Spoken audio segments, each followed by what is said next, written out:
Hello and welcome back to Homeschool Together. Let's blast off in week one. Hopefully not on a launch pad like Starship 36. So we will take off nice and safe. Today we started on the first week. We were getting off the planet, talking about rockets and stuff. Yeah, well, so our first week was welcoming the kids to this study of space. Absolutely. It was introducing them to Zula, our alien contact, I guess. Yeah, messenger. Sends messages through mission control and getting them to accept their mission of helping Zula, which was really cool. And then we learned a lot about astronaut training. So this was a week where we learned all about what it takes to be an astronaut. We're going to continue that theme. There's a few more weeks where we're going to talk about living in space and spaceships and stuff. So this is systems to support you and all that stuff. So this is not the only week, but this is introducing the concept of astronauts and a little bit about how they trained and things. So it was a really good week. We read some books, we did a few activities, and we watched a few really good movies. We did. So let's start off with the first one. Hidden Figures. So this is one of our movie selections for this week. We watched this one with our girls. It was fantastic. If you haven't seen Hidden Figures, it's the story of Catherine Howard and the other women, African-American women who worked at they worked at Langley, right? They were good at math. Really good at math. Yeah. As the repeating line on the book. Right? Yeah. They worked, it was at Langley, wasn't it? Yeah, at Langley. And this was when they were going to send the first man into space. It's a fantastic movie. The acting is wonderful. Our kids, our 6-year-old didn't fully understand the story. I think she got the basic concepts, but our 9-year-old really connected with it. It's a great movie. Great movie, great cast. Yeah, so if you want to watch the movie yourselves, but maybe still get the story for your younger learners, you could just get the book and read that part of it and then watch the movie yourself. I think there's a little bit of language and things in the book, so in the movie. So definitely look that up for your own family's sensibilities, but we really enjoyed it. It was a great movie to watch this week. Astronaut Training, the story of a little girl, Astrid, who wanted to become an astronaut, and in her dreams went to many different little planets and saw differently. It had a kind of a little bit of a Little Red Riding, Goldilocks feel to it. It's like, oh, this planet, I'm too small and everything's too big, and then I'm too big and everything's too small. It's all imaginative. All very imaginative stuff, and her dad's helping her through all of that. And it was just a really sweet little book. Yeah, this was perfect for kinder. Oh, yeah. So, our oldest read a little bit of this to her, our youngest as well. So it's a good book to kind of pair if you want to, hey, why don't you read this to your sister, or read this to your brother? Yeah, absolutely. So this was a good one for the younger set.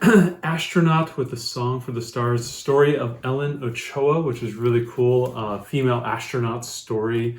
Her journey from being a young little girl who always dreamed about being in the stars, working her way all the way up to becoming an actual astronaut and heading aboard the space shuttle up to the stars, and how she enjoyed playing the flute, if I'm right.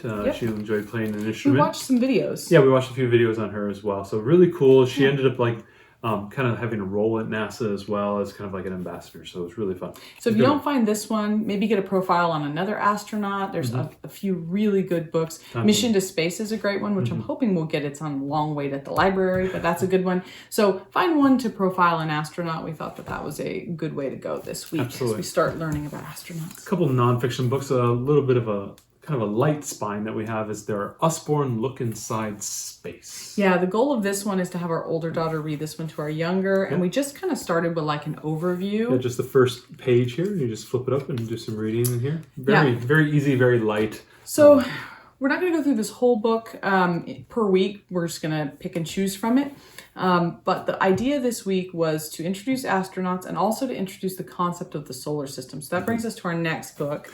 This is a spine from the curriculum. Smithsonian Space, because it has an exclamation point. Yeah. So we just read the section. You can just flip through this book a little bit. I'll open it up. You got to look through my amazing 3D printed bookmarks. 3D printed bookmarks. Miss Ariel, wonderful job. Yeah, they turned out great. This book is awesome. So this is one of the spines, but as you can see, this is not necessarily a kindergarten thing, but... Well, this is definitely a great book for the shelf. This is a book that will last the time. It's a great reference if you have an older student who's writing a little bit, maybe writing some compositions or having to do a little bit of research on certain aspects of space. This would be a great book for you to have on the shelf. We We have a number of these. We have the ocean one, we have the dinosaurs one, we have the space one. I think there's one or two others that we have as well. Yeah, These are just tremendous books. You find yourself as an adult looking through this as well. Really well done. The graphics are just mind-boggling. This is DK Smithsonian Knowledge Encyclopedias. So this is going to be one of our, probably this is our main spine through the whole summer as we're studying. So this week we just looked at an overview of the solar system. I read it to our 9-year-old and then kind of paraphrased it for our 6-year-old so that she would understand. And we just really talked about the planets orbiting the sun and why some planets have longer days and shorter days and that kind of stuff than we have. And so just kind of got in her mind all the ideas about orbits was really my goal. Absolutely. So she could kind of understand that concept. Eyewitness book, on brand, space exploration. So this one, I just wanted to look a little bit through we're going to keep referring back to this one, but I specifically wanted to look at the astronaut sections of this about astronaut training and things. So that's what we focused on from this book this week, and we'll pull from it again later. Yeah, again, just on both of these books, it's maybe a page or two that you're reading every week, so you just keep coming back to it. We have the really nice, awesome bookmarks. We just keep them in there. At the end of the week, we just shift it to the next page that we know is coming up, and it's ready there for you. So this is definitely an older book. The space exclamation point is much newer. So your mileage may vary. But you with can that. get these for dirt cheap online. Well, not quite dirt, but we already had this one, so we wanted to use it too. But if you only get one, get the Space. The Smithsonian book is great. Starting a chapter book for our older, one of the all-time top 5 books, sci-fi books of all time, Ender's Game by Orson Scott Card. Great pairing if you have a more of an advanced reader, maybe something that they could take on themselves. This and then the sequel, Speaker for the Dead, both won, I believe, Best Book Award, the Hugo and the Nebulas in their respective years. So there's a whole series of these books. Obviously, if you're just going to read one, read the one. Ariel also made me an awesome bookmark here for Dune. So I have 2 of the top sci-fi books of all time. But yeah, starting to slow read this, about 20, 30, 40 pages a week, and we'll get through it in a couple of weeks. So and if you haven't read or you don't have a child old enough to read Ender's Game yet, read it as an adult. I read it a few years ago, and it was excellent. So even as an adult, I loved it. Do know there's kind of because it's the flight school and they're competing, there's a little bit of bullying involved in here and some language and stuff, so you may have to, I've been having to inline edit some of the insults that the boys are throwing back and forth at each other, a little inappropriate for a 9-year-old girl and stuff, but really good, enjoying it.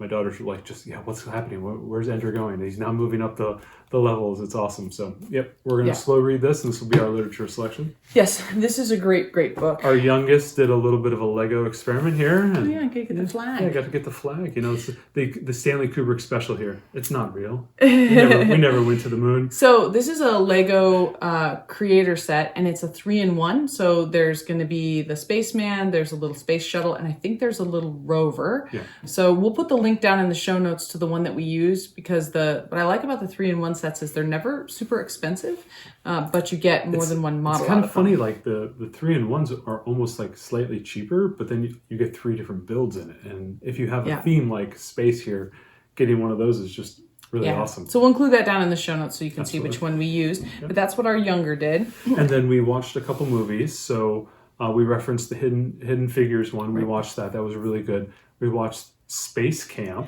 1986, which was released at the worst time. It was 4 months after the Challenger explosion, and you're like, oh my god, what terrible thing. But it had a very young Joaquin Phoenix in it. It had who's the other girl in there?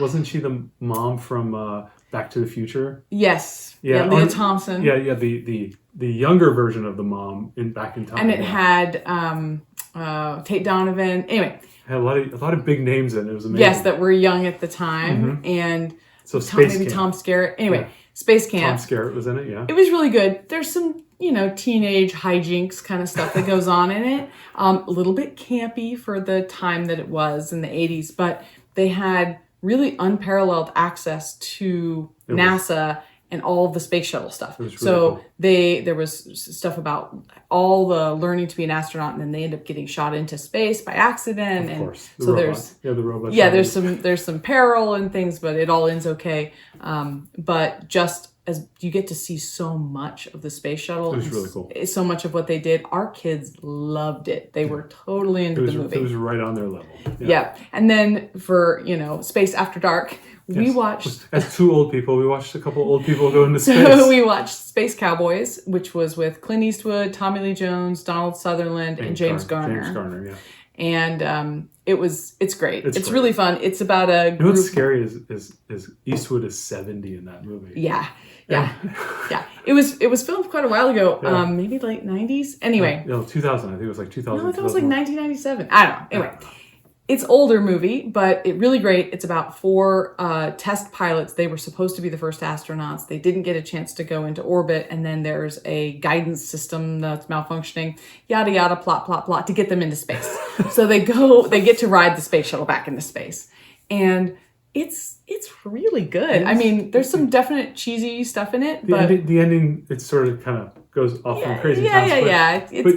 From the animation, the special effects, the jokes, the whole banter between Tommy Lee Jones and Clint Eastwood is hilarious. Like, it's really good. So you'd never seen it. I hadn't seen it in a long time. I enjoyed it. Yeah, it was on Prime, I think. So anyway, really fun one if you haven't seen Space Cowboys. Not appropriate for the kids. It's got some references and stuff in it. There's some butts. It's fine for like probably middle school or whatever. But anyways, that was really good. And then the last thing is we found a terrific YouTube channel that we will link in the show notes that does 3D renders. And the one we watched was all about the SpaceX Dragon capsule. Yep. But he has a whole bunch of different explanation videos about the space shuttle, about Apollo, about all kinds of stuff. Rovers as well. We're going to keep coming back to this channel. We'll keep making recommendations to it. But fabulous. If you have a chance, down the show notes, we'll link to it. Hit the subscribe on that channel, and you'll keep because we'll keep referencing videos from it. It's really good, really enjoyable. I found both of us just like the rendering he did and showing how the capsule completely worked, and it was even the launch sequence as well, like the whole getting off the launch pad. It was really good. It was the best explanation that I have seen of that, and so we're definitely going to watch more of those videos. So check out down the show notes, and you'll see the video link. But it was a great first week. I mean, we watched these videos, and we did activities. The girls had a great time. The only other thing I did want to mention is that there are these captain's log pages that are part of the curriculum, and so the girls did those as well, where they have to accept the mission. They had to make their own mission patches. They had to do astronaut profiles. There's a few other things. Basically, we had our 6-year-old do everything in pictures, and then our 9-year-old wrote everything. They had to decide like what they would pack and take to space. And so our 9-year-old had to do that as a writing prompt. Classic Matthew Booza, you got to write a sentence, 7 words, a minimum, and you can't repeat any words. Like no lists. Yeah, no lists. So that's, okay, here, guys, take a knee. So minimum 7 words, has to start with a capital, has to end with punctuation. You got to keep that in mind. My daughter used to cheat and do lists. Like George, Tim, Steve, and Harry went to the store, right? It was that's your 7 words. I'm like, no, that list is 1 word. Oh, Dad, you're terrible. But so anyway, we're making her write. No lists. This is a good writing exercise.